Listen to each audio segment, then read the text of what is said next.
Who should be in charge of what children learn at school, the parents or the state? Florida is poised to pass a parental rights law that is being distorted as anti-gay. The bottom line is it appropriate for children from kindergarten through third grade to be introduced to questions of sexual and gender identity? The media says yes. Parents mostly say no. The Florida bill is labeled HB 1557. That numerical name is probably the only thing that the two major sides agree on about the bill. Because of the advantages of the major media and social media companies, which regularly censor any criticism of the militant homosexual and transgender movement, people often only hear the one side of this debate.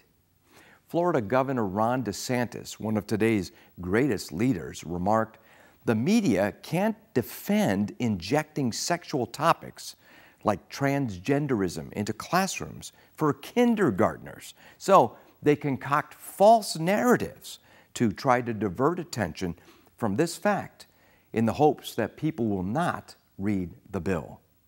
The biggest of those false narratives is the left's characterization and the media's parroting of it as the "Don't Say Gay" bill.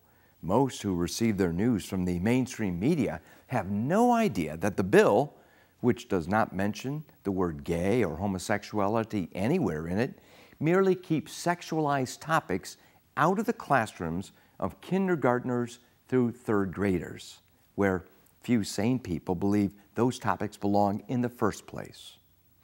Walt Heyer, a former transgender, runs the organization Sex Change Regret.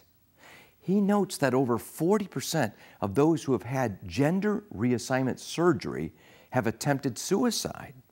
He added that gender dysphoria is a form of depression, and while puberty blockers and sex reassignment surgeries may provide temporary relief, they don't address the root issue. He says, quote, "When you don't like who you are at the core of who you are, you're depressed about who you are." Why should parents who are responsible for their children's education and well-being have to pick up the pieces as our society recklessly destroys these little children and their futures? For D. James Kennedy Ministries, I'm Jerry Newcombe.